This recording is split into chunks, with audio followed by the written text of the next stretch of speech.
Salut tout le monde! Cette belle, grande, sublime, magnifique vidéo est en chantier depuis quelques mois. Je l'ai prévue pour célébrer les 500 abonnés sur la chaîne. Bon, vous êtes 600 maintenant, tant mieux. Puis honnêtement, ça aurait pu être pire. Aujourd'hui, on va faire un gros morceau. Je vous laisse me dire en commentaire ce que vous en penserez, mais surtout, bon visionnage. Rien de plus facile que d'apprendre à un chien à se coucher, paraît-il. D'accord, mais comment?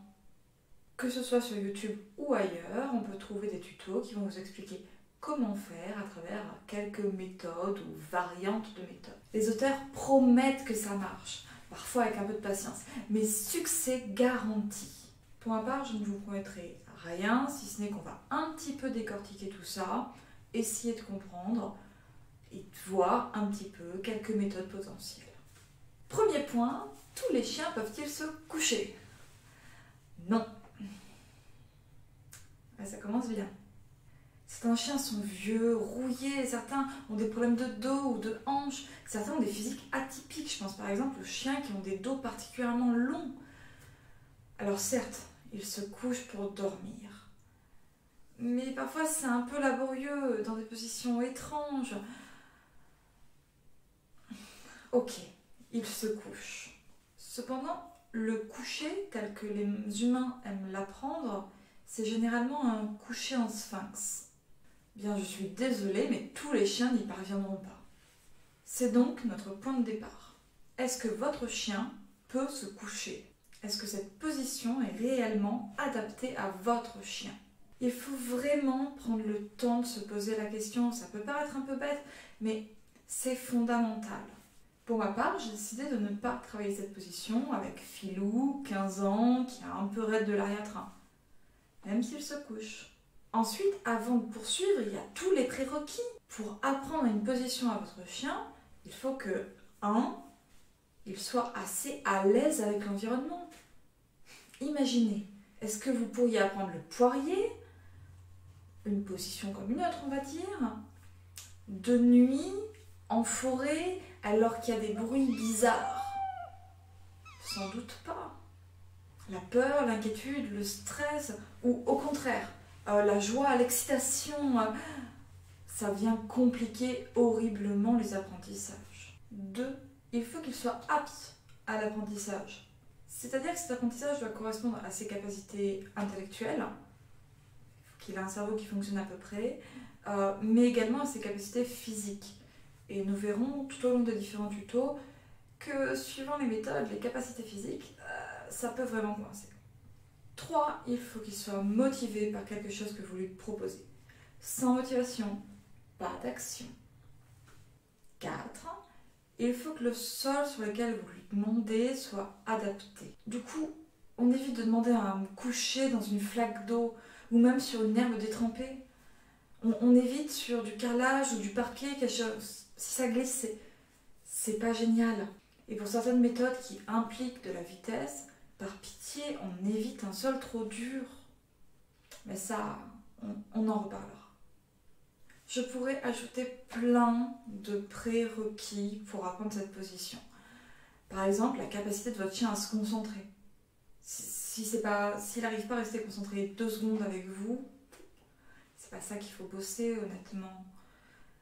Si vous n'arrivez pas à le récompenser avec un bon timing, vous allez obtenir quelque chose d'approximatif, etc., etc. Souvent, si ça ne marche pas, c'est parce qu'il y a un petit problème dans ces prérequis. Et en général, on oublie même de les mentionner, tous ces petits trucs. D'ailleurs, je ne parlerai pas de tous les prérequis possibles et imaginables. La vidéo sera bien assez longue comme ça. Juste une petite précision et puis on s'y met vraiment. Ici, nous ne parlerons que de méthodes en positif. Ce qui implique que l'on va immédiatement supprimer tous les tutos qui consistent à appuyer sur le chien, à tirer sur le chien, à le manipuler ou autre. Ça, on ne fait pas. Ça nous laisse de quoi faire puisqu'on va quand même prendre le temps d'étudier 5 tutos différents et quelques bonus. Le premier que je vous propose se démarque pas mal des autres. Donc on va prendre un petit peu de temps pour essayer de comprendre comment il fonctionne. Tuto numéro 1, attendre et récompenser. Alors, là on pourrait se dire que j'ai à peu près rien dit. Pourtant vous allez voir, on a déjà bien fait le tour du tuto déjà. Donc le cœur du tuto, c'est étape 1. On montre au chien qu'on a un truc de motivant. Bah oui, parce que il faut qu'il soit un peu concentré sur nous. Étape 2, on attend qu'il se couche. Et étape 3, quand le chien est couché, on le récompense. Si on ne connaît pas du tout ce type de méthode, ça peut paraître assez hallucinant et dingue. Comment le chien sait qu'il doit se coucher puisqu'on ne lui a pas encore appris? En fait, cette méthode repose sur l'idée que pour avoir la récompense, le chien peut tenter plein de choses. On a la récompense, il sait qu'on a la récompense, il faut qu'il fasse un truc pour l'obtenir. Eh bien, il n'a plus qu'à tester. Au bout d'un moment, il risque de proposer de se coucher, ne serait-ce que par lassitude. Et là, on le récompense. Il ne sait pas trop pourquoi au début, sauf qu'à force de répétition, il se couche, récompense, il se couche, récompense, il se couche, récompense. Nous venons de lui apprendre coucher, ça fonctionne. On va se faire une petite rubrique, ce qu'on ne vous dit pas en général. Cette méthode suppose que votre chien est capable de tester, ce qui n'est pas une évidence pour tous les chiens. Ça s'apprend. Si vous commencez ça de but en blanc, avec un chien débutant, en étant débutant, vous allez vous dégoûter. Ça ne va pas du tout marcher, ça va être la catastrophe. Second souci un peu plus ennuyant, parce qu'il concerne vraiment quand ça marche. Et bien quand ça marche, le chien, on est en train de lui apprendre que quand on a quelque chose dans la main, quand on a une récompense, quand c'est une session d'éducation, c'est le moment de tester réellement tout et n'importe quoi, jusqu'à trouver la bonne chose. Or nous, ce qu'on veut à terme, c'est pas un chien qui déroule tout ce qu'il sait, c'est pas un chien qui n'écoute pas et qui essaye 1000 choses avant de tomber par hasard, un peu par magie, sur le bon truc. Non, nous, à terme, on veut un chien qui soit posé, calme, qui soit capable de nous écouter. Du coup, ça peut être un vrai problème avec ce genre de méthode, c'est que on peut avoir d'un côté les chiens qui n'arriveront pas à proposer, parce que ça s'apprend vraiment, et du coup, ils vont en avoir marre, ils vont se barrer. Et de l'autre côté, on va avoir des chiens qui auront trop bien appris à proposer et qui vont faire plus que ça. Et eux, au contraire, il va falloir arriver un peu à les canaliser. Troisième point, de mon côté, pour tester les différents tutos que je vous montre, j'ai décidé d'aller à la SPA de Vitré. Alors j'ai filmé il y a un petit moment, les chiens ne sont pas forcément à l'adoption, mais il y en a plein de nouveaux, comme à chaque fois. Dans un cadre aussi compliqué que le refuge, compliqué, c'est pas à cause des chiens, soyons d'accord, mais il y a des aboiements, il y a d'autres chiens, les chiens ils sont pas forcément là depuis longtemps, je les connais pas, on n'a pas forcément la possibilité de se détendre comme on voudrait. Bref, c'est un ensemble de facteurs qui fait quelque chose de très compliqué.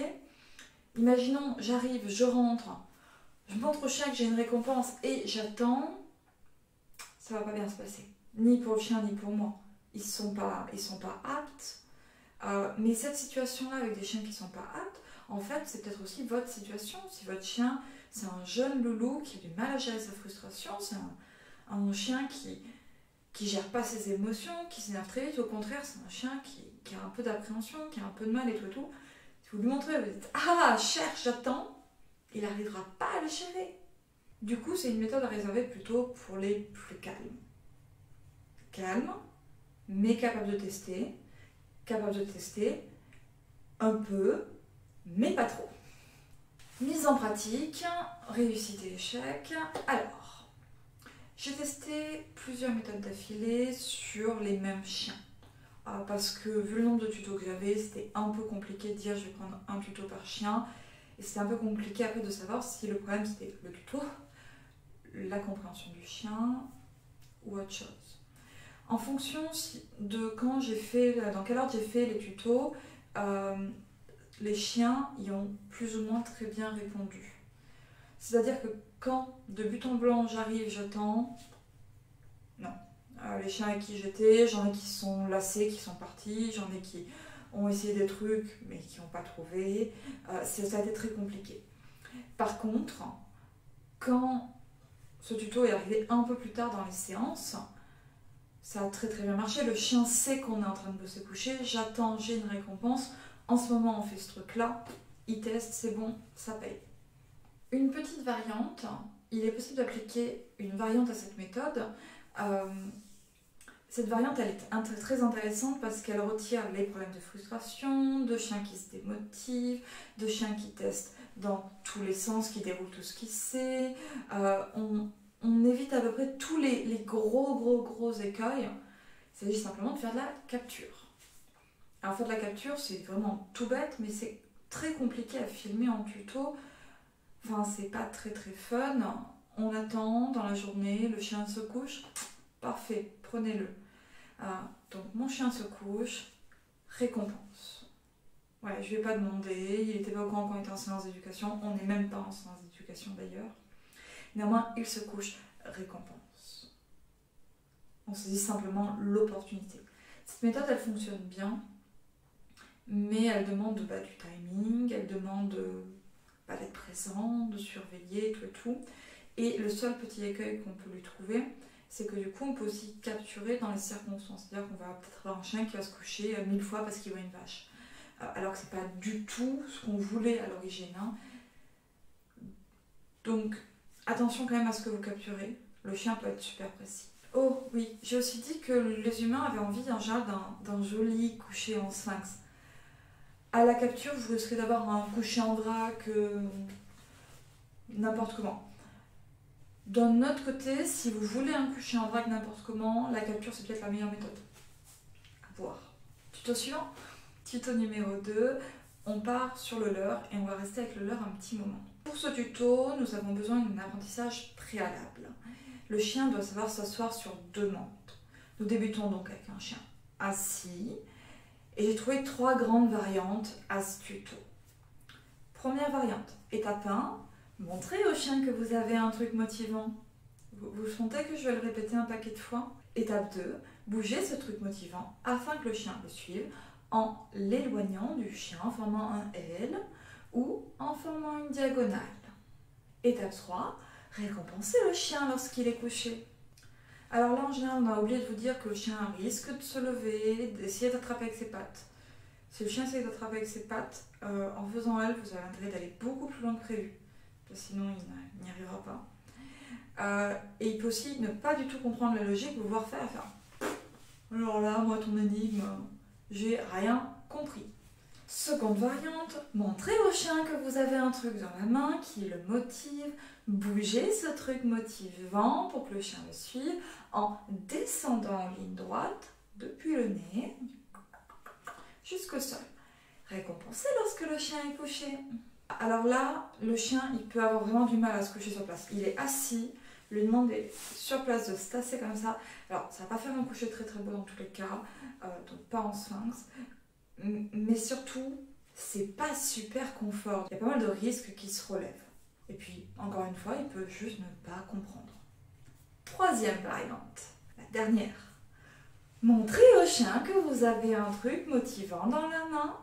Bougez ce truc motivant pour que le chien le suive en allant entre ses pattes. Donc votre chien, il est assis et on va vraiment entre les pattes du chien. Alors là, à nouveau, ça va être dur de se coucher parce que ça va vraiment être compliqué. Les chiens qui arrivent, ils arrondissent le dos et ils se reculent le plus possible sur les fesses. Enfin, c'est pas du tout confort. Néanmoins, il y a des chiens qui vont réussir à comprendre comme ça, mais pas tous. Comme sur place, on augmente le risque que le chien recule. Donc, en L, on a un risque que le chien avance, tout droit et vers lui, on a un risque que le chien recule. Ce qui va être conseillé, du coup, c'est tester un petit peu les différents angles pour voir votre chien, comment il comprend les choses. Personnellement, c'est ce qui m'a le plus intéressé quand j'ai testé tous les tutos, c'est de voir les différentes réponses des chiens. Et de les voir se dire, plutôt comme ça, non, comme ça, et ah ben, je comprends pas, etc. Mais il y a des chiens qui vont vous voir faire ça plein de fois, ça marche pas. Ils vont se démotiver, ils vont se barrer. Vraiment. Parmi les choses qu'on a oublié de vous dire, c'est que cette méthode, comme les tutos suivants, dans leur immense majorité, ils proposent de faire suivre une récompense. Vous avez vu, j'ai dit avoir un truc motivant dans la main. C'est pas pour rien, hein, c'est parce que le chien il suit le truc motivant. Mais du coup, on oublie de vous dire quelques trucs quelques gros pièges à propos de ça. Si vous décidez de faire suivre une friandise ou un jouet, alors le jouet il a l'intérêt d'être petit, parce que sinon votre chien il va le prendre. Hein. Si vous faites ça avec un gros truc, mais un petit jouet ou autre chose, peu importe, un truc que votre chien aime. Hein. À partir de là, vous faites ce que vous voulez. Le jour où vous enlevez la récompense de votre main, le chien il n'a aucune raison de la suivre. C'était pas votre main qui suivait, hein, c'était la récompense qui est. Du coup, la récompense fait partie intégrante du signal. Ça veut dire quoi? Ça veut dire que si vous voulez progresser, avancer, ou si vous voulez juste avoir les mains libres, votre chien ne fera plus. Ce qui est quand même ennuyant. Mais rappelez-vous, on a fait une vidéo à propos de ça, il y a un truc tout bête à faire. C'est vraiment tout bête, vous pouvez aller voir. On peut apprendre au chien à suivre la main ou une autre cible, hein, ça peut être le bout d'un bâton, un rond rouge, une carte, ce que vous voulez. On peut lui apprendre à suivre un truc précis. Et du coup, on va quand même donner la récompense. Hein. On est en apprentissage, on va quand même donner la récompense. Mais le chien ne suivra pas la récompense. Donc votre truc motivant, ça peut être votre main. Moi, je m'en fous. Je vais juste continuer à dire un truc motivant parce que on n'aura pas forcément ce prérequis-là. Et si vous le faites juste avec la main, il y a peu de chances que ça fonctionne. Si vous n'avez pas fait les étapes préalables. Enfin, même si jamais j'arrive à enlever la friandise de ma main, pour avoir un coucher, je suis descendue, je me suis tassée, des fois elle tombe finie à moitié à quatre pattes. Ouais, mais moi j'ai pas envie d'être à quatre pattes à chaque fois que je demande un coucher à mon chien. Là encore, il y a une méthode pour passer de je vais jusqu'à quatre pattes devant lui à je suis debout et je lui demande de se coucher. Cette méthode elle est toute bête, c'est que on va petit à petit rogner sur notre code, on va le rendre de plus en plus petit. On va s'accroupir un peu moins. Mais c'est pas forcément évident. Du coup, il faudrait noter, point important, c'est que ce type de méthode font que ce sera quand même compliqué de demander au chien de se coucher loin à distance. Parce que notre code, notre gestuel, notre principe de base, c'est de le faire là, à nos pieds. Mise en pratique, réussite et échec. Ce tuto, ça doit être l'un des plus populaires que j'ai pu trouver. Je l'ai testé avec pas mal de chiens différents, en cherchant l'emplacement exact qui pourrait les aider à comprendre, mais j'ai surtout eu des échecs. Ça n'a pas été une évidence à leurs yeux. Alors peut-être qu'en testant une vingtaine de fois, au bout d'un moment, alléluia, le chien finit par comprendre, mais comme ça, de but en blanc, j'ai pas l'impression que ce soit le leurre le plus efficace qui soit. Néanmoins, je peux très facilement vous montrer des réussites dans le lot. Certains connaissaient déjà la position couchée comme un apprentissage pour être demandé par les humains et ils ont réussi du premier coup. C'est l'un des principaux reproches que je fais au tuto, c'est qu'on vous montre toujours les réussites et on vous montre toujours le tuto fait par un chien qui connaît déjà.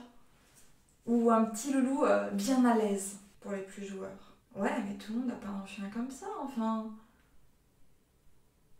Petit bout de témoignage, parenthèse pas prévue, mais quand j'ai adopté mon premier chien, petit nordique, je regarde des tutos sur internet. Ah, la méthode duel, c'est tout simple, c'est tout simple. Ah, la méthode duel, mon chien qui me regarde fait ah bon? J'ai rien compris, au revoir.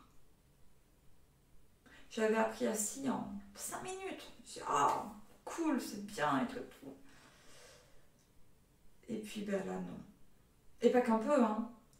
Vraiment, non. Ça ne l'a pas fait du tout. J'ai mis des mois pour lui apprendre cette position. Le problème, c'était pas mon chien, le problème, c'était le tuto. Honnêtement. Vous pouvez me dire, ah oui, mais c'est parce que c'était un petit nordique. Non. Vu tout ce qu'il a été capable d'apprendre, le problème, c'est comment on apprend à apprendre à son chien. Le problème, c'est comment on passe les premières bases. Ce qu'on leur propose n'est pas logique. Il y a un moment où, si vous n'êtes pas logique, les chiens n'ont pas beaucoup de chances de comprendre. Alors, il y en a quelques-uns qui vont y arriver. Mais c'est pas la majorité en vrai. Hein. Fin de la parenthèse. Du coup, sur la totalité des chiens que vous verrez en vidéo, quelques-uns connaissaient déjà le coucher avant que je les filme. C'est le cas de Food, que je vais utiliser pour vous monter les petits trucs de tuto que j'ai utilisé normalement. La joie du montage. Pour vous montrer vraiment comment ça se passe quand ça marche. Ayoli connaissait également le coucher. Kukuniwi ne connaissait absolument pas cette position, c'est une position qui est coincée totalement et vous allez réellement avoir en vidéo ses tout premiers couchers. Vous allez voir une petite chienne qui s'appelle Poupie et elle non plus ne connaissait pas le coucher. Et enfin, il y a les chiens de la SPA. Alors dans les chiens de la SPA, la majorité viennent de fourrière, donc on n'a aucune idée de leur apprentissage. Vu les réponses de certains chiens, dans le lot, il y en a qui connaissent. Et vous allez voir qu'il y a eu pas mal de problématiques. J'ai eu un gros lot de vieux toutous rouillés. Vous vous rappelez le premier prérequis? Est-ce que tous les chiens peuvent se coucher? Non. Bon, on est parti pour le troisième tuto. Il s'agit encore d'une variante de ce que l'on vient de voir, mais d'une variante que je vais déconseiller. On commence avec le chien assis. Donc le cœur du tuto est à 1. Montrez au chien que vous avez un truc motivant. Commencez à connaître la chanson, non? Étape 2, là ça se corse un petit peu. On va bouger ce truc motivant vers le haut. Donc au-dessus du chien, afin que le chien me suive. Et se redresse jusqu'à ce que ses deux pattes avant ne touchent plus le sol. Ça doit décoller. À ce moment-là, on va ramener très vite la récompense au sol afin que le chien suive très vite la récompense et qu'il se couche. Étape 3, si le chien est couché, on le récompense. Le but derrière cette méthode est d'obtenir quelque chose de légèrement différent que nos premiers tutos. Nous avons vu que la capture, la vraie capture, c'est-à-dire celle qu'on va faire au hasard de sa journée, au hasard des opportunités, elle peut amener un coucher en vrac. Si les gens aiment bien, la capture en L, c'est que le chien il passe de assis à couché et on a un joli sphinx bien étendu, bien droit. Néanmoins, pour ce sphinx, le chien il va s'asseoir puis bouger les pattes pour se coucher. Avec la méthode où l'on passe par une perte d'équilibre, le chien va littéralement se jeter au sol. Donc on obtient un coucher en sphinx, étendu, beaucoup plus rapide, et certains le trouveront plus joli. Au début de la vidéo, j'ai un peu insisté sur la qualité du sol. C'est le moment d'y revenir. Pour les autres méthodes, il faut surtout que le sol glisse pas et qu'il soit relativement confortable. La flaque d'eau, honnêtement, c'est pas une bonne idée. Mais pour cette méthode, vous rendez compte de l'impact sur les articulations. Le chien se jette de tout son poids et il arrive là. Du coup, il faudrait la réserver à des sols un minimum moelleux. Du sable, de l'herbe, un tapis de gym. Mais quelque chose qui va amortir un petit peu. Mon problème, c'est que, ok, lors de l'apprentissage, je peux choisir mon type de sol. Mais après, quand le chien sait se coucher de cette façon-là uniquement, je vais quand même lui lancer de partout. C'est pour ça que je ne la recommanderais pas, même si on est effectivement positif. Éthiquement, elle ne me convient pas. Il y a un autre truc très important à savoir pour cette méthode, tous les chiens ne sont pas égaux physiquement, comme tous les humains. Tout à l'heure, je vous ai parlé de faire le poirier, clairement, personnellement, je n'apprendrai pas à faire le poirier, même si on n'est pas en pleine nuit dans une forêt avec des bruits bizarres. J'ai pas les poignets pour. Mais peut-être que vous, cette position ne vous pose aucun souci. Ou peut-être qu'elle est encore plus impossible qu'elle ne l'est pour moi. Les individus ne sont pas égaux. Mais du coup, quand on a un chien qui est assis, lui demander de se redresser et de se tenir en équilibre comme ça, sur ses pattes fléchies à l'arrière, en fait, c'est pas évident. Et ça suppose que le chien il est adroit, ça suppose qu'il est capable d'avoir de l'équilibre, ça suppose une certaine confiance en soi également. Puis il faut une certaine souplesse et une bonne musculature. Du coup, finalement, assez peu de chiens pourront réellement faire cette position. Oh, et j'en profite. Du coup, quand votre chien est dans cette position-là, suivant ce que vous voulez faire, vous pouvez très bien le récompenser pour obtenir un fais-le-beau. C'est possible. Mais pour l'apprentissage du fais-le-beau, on va plutôt vous conseiller de mettre votre bras devant votre chien pour l'aider à tenir cette position. Parce qu'on a conscience qu'elle n'est pas évidente physiquement. Alors que là, on va juste vous la proposer en vous disant « Là, la friandise par terre et le chien se couche ». Donc on ne peut pas mettre le bras au milieu, clairement.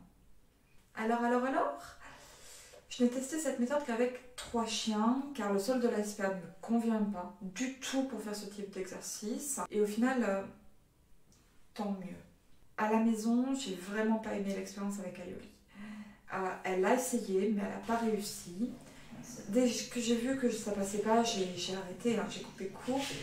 Mais elle a essayé de se tendre au bout de ses pattes, et j'ai vu le bout de ses pattes vraiment se tordre, et elle a fini par se lever parce que ça coinçait. Et j'ai pas du tout aimé ni la position de son dos, ni la position de ses pattes. Très très mauvaise expérience pour moi. On aurait commencé par Aioli, j'aurais pas testé avec les deux autres, mais j'ai fini par Aioli. Avec les deux autres loulous, ça s'est un peu mieux passé. Alors Flood, aucun souci, mais ce chien, c'est un vrai cabri avec une musculature de dingue, donc c'est pas compliqué pour lui. Néanmoins, il a tendance à ralentir l'allure pour amortir la chute, ce qui est une super idée. Hein. Pour mon chien acrobate, a décidé que ouais, mais on va y aller doucement quand même, hein, parce que il est malin, il a raison. Mais du coup, on perd le côté beau que les gens recherchent. Hein. Mais le chien avait raison, vraiment. Et Kukuniwi, elle est... Alors, c'est pas un problème de souplesse pour Kukuniwi. Hein. Autant pour Aioli, je pense qu'il y avait un problème de souplesse. Autant pour Cookie, c'est pas du tout ça le problème. Elle manque d'équilibre, c'est pas du tout une chienne qui est à l'aise avec son corps, hein, clairement, même si elle fait des progrès. Et surtout, elle manque de muscles. Du coup, quand elle essayait de prendre la position, elle passait de assis à... elle se levait sur les pattes arrière. Donc ça ne marchait pas du tout, même si je mettais vraiment la friandise à rien de son nez, ce ne soit pas forcément sur la vidéo, mais je mettais la friandise à peine au-dessus. Donc il y avait juste à faire un petit effort pour se lever, mais elle préférait se lever entièrement et baisser la tête. C'était vraiment pas possible pour elle. Encore une fois, je ne vlog pas du tout, mais j'en parle parce que, bon, déjà vous pourriez la trouver, et elle est en positif techniquement, hein. C'est mon éthique perso qui fait que je la recommande pas. Du coup, c'est intéressant de comprendre qu'en fonction de la méthode, on n'obtient pas le même résultat. Vous avez vu là, le coucher qu'on obtient peut être particulièrement différent. Hein. Et surtout, suivant la méthode, on n'a pas les mêmes prérequis. On n'a pas besoin des mêmes compétences. Et justement, puisqu'on parle de prérequis, pour les tutos suivants, on va partir de la position debout. Ce qui nous enlève le prérequis de le chien doit s'asseoir. Je sais que c'est classique de dire tu apprends assis puis couché. Mais la vérité, c'est qu'on s'en fout. Donc vous pouvez partir de debout et vous verrez que certains chiens n'arriveront pas à se coucher en partant de assis. C'est physiquement, ça coince. Du coup, vous pouvez déjà commencer par ce petit exercice tout bête qui est d'observer vos chiens en train de se coucher. Qu'est-ce qu'ils font exactement? Certains chiens vont commencer par s'asseoir, d'autres ne s'asserront pas du tout avant de se coucher.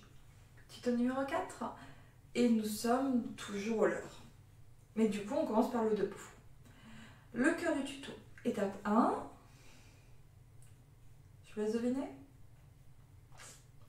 Montrez au chien que vous avez un truc motivant. Encore et toujours. Ou avoir appris à suivre la main. Encore et toujours. Étape 2. Bougez ce truc motivant vers le bas, directement entre les pattes du chien. Donc cette méthode, on l'avait avec le chien assis, mais là on le fait avec un chien qui est debout. Et du coup, si le chien se couche, on lui donne la récompense. Alors, ce qu'on va oublier de vous dire, c'est que si vous faites ça, dans la majorité des cas, le chien va reculer. Mais vous pouvez essayer de le suivre un petit peu pour voir s'il continue de reculer ou pas, ou recommencer pour voir s'il continue de reculer ou pas. Généralement, quelques fois, il arrête de reculer. Je ne dis pas que votre chien va arrêter de reculer, mais ça peut arriver assez vite. Maintenant, si vous décidez de le récompenser à ce moment-là, pendant qu'il recule, vous pouvez très bien avoir appris recul à votre chien. Ce qui peut être un but. Pourquoi pas? L'autre truc, c'est que du coup, pour se coucher, votre chien risque de passer par la position salut. C'est-à-dire qu'il va d'abord baisser l'avant de son corps. Et là, à nouveau, vous pouvez récompenser ça et capturer un salut. Donc la croupe en l'air, les pattes à l'avant baissées.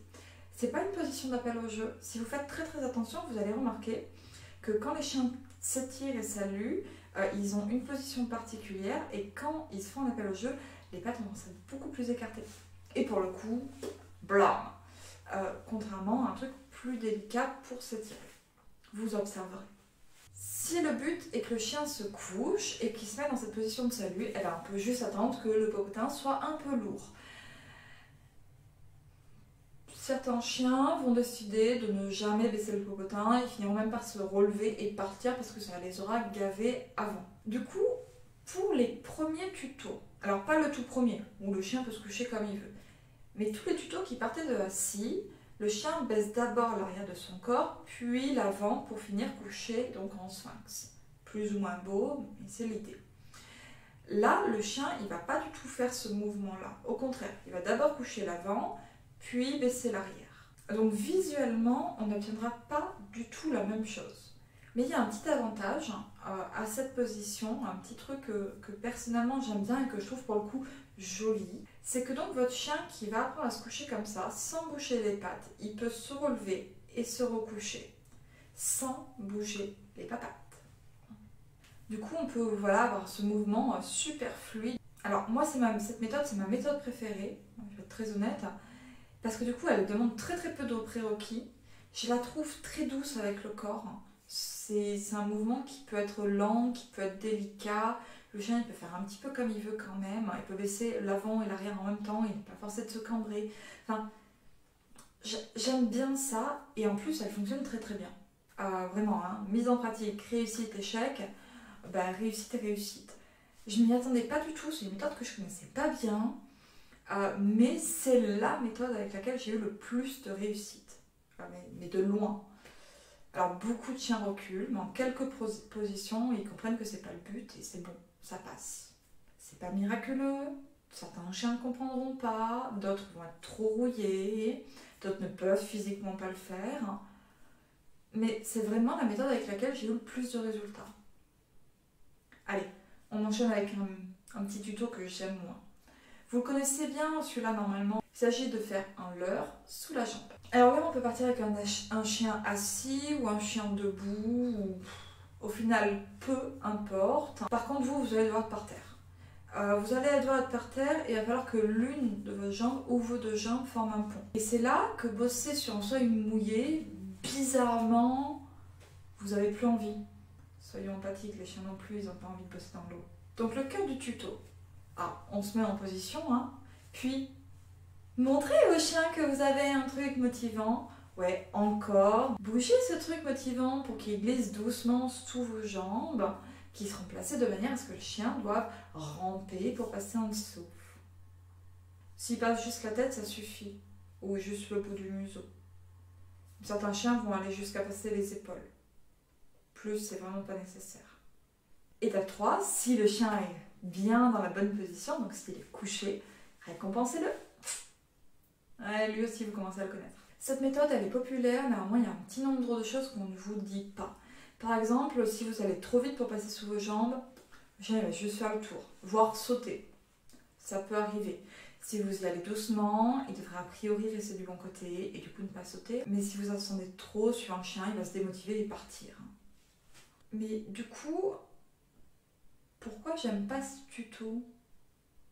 Enfin, c'est quoi son problème? C'est juste parce que j'aime pas m'asseoir? Non, c'est pas ça. L'une des bases de l'éducation positive, c'est qu'on ne touche pas le chien pour obtenir les positions. Vous ne touchez pas au chien, ni à la laisse du chien. D'ailleurs, la laisse, si elle est là, c'est juste pour la sécurité. Elle peut être molle au possible, ça peut être une longe de 25 mètres. C'est pas forcément évident de comprendre pourquoi c'est important. Mais depuis le début, j'essaie de vous parler un petit peu des chiens de la SPA, des petits loulous rouillés, de Filou, c'est le chien de mes parents, que j'ai écarté parce que ils sont trop rouillés, ils ont des douleurs, ils ont l'arrière-train en vrac, ils ont... Ouais. Sauf que si vous commencez à mettre une petite pression, que le chien va fuir parce que c'est pas très agréable, et puis c'est soulageant quand même quand ça s'arrête. Si vous commencez à faire ça sur un loulou qui a mal, il va se mettre en position. Votre loulou que vous n'arrivez pas à faire se coucher parce qu'il a le dos en vrac, il va le faire. Appuyez dessus, il va le faire. Ou alors il va vous bouffer la gueule. Mais le plus souvent, ce sont des bonnes pattes, ils vont le faire. Puis vous ne serez pas rendu compte que votre chien il a mal. Puis la séance d'éducation, ça va être un moment désagréable. Votre chien, il aura appris que des fois vous le touchez, il faut faire le contact. Non. Là, on part dans autre chose que l'éducation positive. J'ai quand même testé cette méthode parce que je sais qu'elle est super populaire et parce qu'elle peut être dans l'éducation positive. Elle est vraiment partie des trucs un peu limites. Du coup, personnellement, ce que j'ai fait, c'est que j'essaie vraiment de ne pas bouger. Et je l'ai proposé à un nombre limité de chiens, pour diverses raisons. Prenons un exemple bête, votre chien est foufou, il déborde, et vous vous couchez par terre, qu'est-ce qui se passe? Vous avez le chien dessus en train de vous lécher la gueule.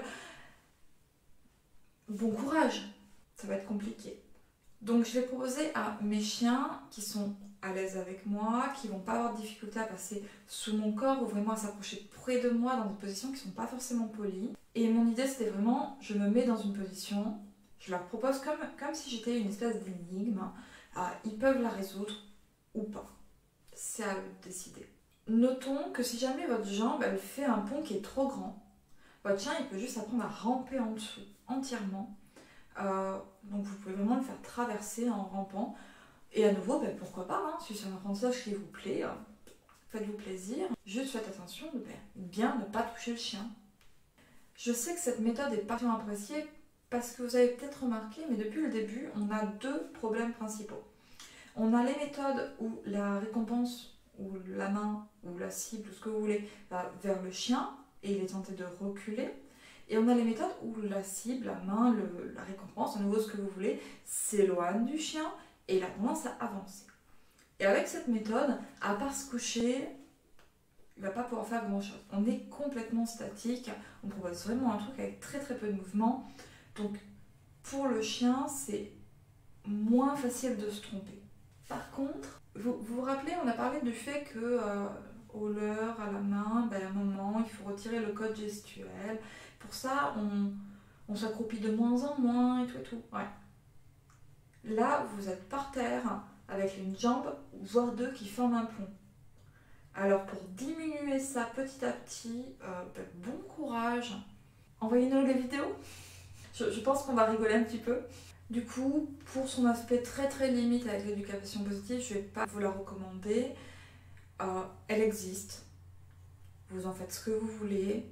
Simplement, voilà, pensez bien, est-ce que le but c'est d'obtenir un coucher à tout prix ou pas? Ou est-ce que le but c'est de passer un bon moment avec son chien et surtout pas lui faire mal? C'est important. Hein. Et si jamais votre chien il décide de passer sur votre jambe, mais qu'il se tient un peu haut ou autre, surtout ne baissez pas la jambe. Vous laissez ça comme ça, au pire, vous recommencerez en lui proposant la jambe moins haute, mais vous ne baissez pas alors qu'il est dessous. Hein? Merci. Alors, mise en pratique, réussite, échec. Alors, du coup, je vais tester avec très peu de chiens. 3 ou 4. Il faut que je regarde mes rushs. 3 ou 4. J'ai eu beaucoup de victoires. Honnêtement, ça marche très très bien. Hey! C'était le tuto 5. Donc, on a fini? Ouais, presque. Pour réunir tous ces tutos, j'ai dû regarder énormément de vidéos, puis j'ai dû regarder des articles. Mais avant de faire tout ça, de mon côté, j'avais composé une petite méthode toute bête. Vous avez peut-être eu vous aussi l'idée, hein, ou un truc très similaire. Ça se rapproche un peu du leur, mais le postulat est différent. Je vous l'ajoute, juste parce que de temps en temps, ça peut débloquer la situation avec un chien. Le cœur du tuto. Étape 1. On montre au chien qu'on a un truc motivant. Et là, pour le coup, il vaut mieux avoir réellement un truc motivant quand on commence. Mais à nouveau, prérequis, pas forcément trop. Le but, c'est pas que le chien vous défonce la main. Étape 2, mettre la main au sol, quasiment à plat. Donc, ce que je recommande, c'est avec le pouce, on coince la friandise. Parce que là, à part une friandise, vous allez être vraiment en galère.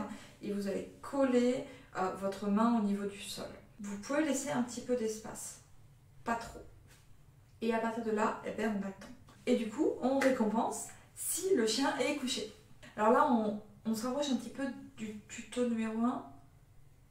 Et puis du numéro je sais plus combien, avec le leurre qui allait tout droit. Certains chiens vont suivre votre main pendant que vous vous mettez en position. Et du coup, là, on est complètement dans le leurre, depuis un debout, ou peu importe. C'est pas spécialement le but, mais simplement, si ça arrive, tant mieux. Le chien il est couché, vous prenez. Hein. Faites pas la fine bouche. Mais du coup, par rapport au premier tuto, là à nouveau, on se met dans une position et on attend que le chien propose. Simplement, au lieu de juste attendre et que son imagination fasse tout le boulot, on lui donne un indice. il y a un truc près du sol. Pour prendre la friandise, le chien risque d'insister. Alors, si jamais il insiste trop, qu'il vous mord, qu'il vous fait mal, si jamais vous lâchez la friandise, ben, il va juste insister à nouveau. Alors ça, c'est un des plus gros soucis que vous pouvez avoir. Et là, à nouveau, c'est un problème de prérequis. Votre chien, il doit pouvoir prendre poliment, c'est important. Mais du coup, on est dans cette position-là, on attend, et à ce moment-là, le chien, il peut essayer de se tapir, il peut essayer de tout faire pour essayer de passer en dessous, il peut même des fois se mettre à l'envers ou de côté.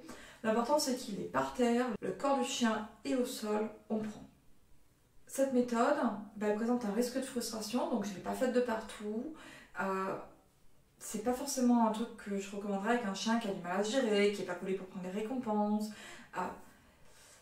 On peut également avoir des chiens qui vont pas du tout tester, qui vont voir l'énigme et ils font ah ouais, une énigme, rien à faire, et ils vont se barrer. Donc c'est loin d'être la méthode révolutionnaire. J'ai fait de la mise en pratique, j'ai testé, réussite échec, plutôt plein d'échecs. J'ai eu particulièrement peu de réussite là sur ce lot de test, mais depuis que je l'ai composé, ça m'a quand même débloqué 2-3 fois sur des chiens, donc ça vous donne une piste. On a presque fini, mais je vous rajoute encore un petit bonus. Pour les adeptes du shipping, vous avez noté qu'on n'en a pas du tout fait. Pour le coucher, c'est pas forcément la position qui est la plus évidente pour proposer ce type de méthode. Donc ce type de méthode suppose qu'on va découper l'apprentissage en plein de petits morceaux et qu'on va apprendre au chien chaque petit morceau. Néanmoins, pour la totalité des tutos qu'on a vus, vous pouvez prendre les étapes intermédiaires. C'est-à-dire si votre chien il commence vaguement à baisser, vous pouvez le prendre et vous pouvez avancer tout doucement. Donc si jamais vous voyez que ça coince, mais que le chien il essaye quand même un petit peu, n'hésitez pas. Le chien il a testé un petit peu, il a baissé une patte, montrez-lui qu'il est sur la bonne piste. C'est vraiment ça, le shipping, c'est lui montrer oui, c'est par là, effectivement, t'as raison. Et maintenant, la conclusion. Il existe une multitude de méthodes et chacune d'entre elles peuvent paraître obscures à un chien précis. Il n'existe pas de méthode miracle. Personne ne peut vous garantir que vous allez apprendre à votre chien à se coucher ou personne ne peut vous le garantir avec des méthodes bienveillantes. La totalité des méthodes demande des prérequis, que ce soit de la concentration du chien, de son aptitude à tester, de son aptitude à ne pas vous bouffer la gueule. Toutes les méthodes demandent un travail préalable. Elles demandent de la compréhension, elles demandent plein de trucs. Et au bout du compte, on pourrait se demander, est-ce que c'est vraiment nécessaire d'apprendre à un chien à se coucher ? Souvent, le but de l'humain, c'est pas réellement d'apprendre au chien à se coucher. Vous regardez peut-être cette vidéo en vous disant « Ah, moi je vais apprendre à mon chien à se coucher parce que comme ça, je vais pouvoir lui demander de se calmer, ou de pas bouger, ou d'attendre sur place. Parfois même, dors, je t'en supplie, dors !» Mais on pourrait directement apprendre ou amener chacun de ces éléments sans passer par le coucher. Et ce serait sans doute beaucoup plus rapide et efficace. Du coup, vous pouvez totalement vous épargner cet apprentissage. Vraiment, il y a 1000 fois plus intéressant à faire avec vos chiens que de leur apprendre à se coucher. Et si vous voulez vraiment le faire, un jour ou l'autre, pour le plaisir, pour bosser votre timing, votre gestuelle, pour mieux comprendre votre chien, pour bosser un problème de fitness ou même pour faire de la photo par exemple, vous serez toujours à temps de le faire.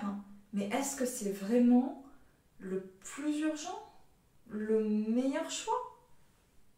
Je sais que souvent quand vous débutez l'éducation, quand on débute tous l'éducation, on apprend assis, puis couché, puis...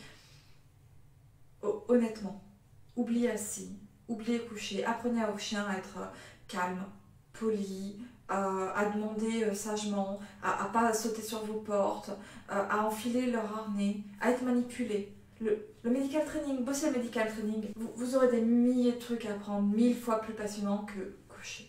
Du coup, vous pouvez vraiment décider un jour ou l'autre de l'apprendre. Il n'y a pas de souci avec ça, c'est ok, vous pouvez vous amuser. Mais ne nous voilons pas la face. le coucher, c'est anecdotique. On peut allègrement s'en passer. Alors si jamais ça coince, si votre chien il a la réfractaire, si ça bloque, vous prenez pas la tête avec ça. Bref, j'espère que ce décryptage vous aura aidé à mieux comprendre l'éducation et les petits pièges qui se cachent un peu de partout. Et on est loin d'en avoir fait le tour. Hein. Et peut-être que vous regarderez plus les tutos de la même manière. Alors j'espère que c'était une bonne vidéo. Je sais, très très longue. Mais j'espère qu'elle était sympa à regarder et à écouter. Et je vous laisse me dire ce que vous en pensez en commentaire.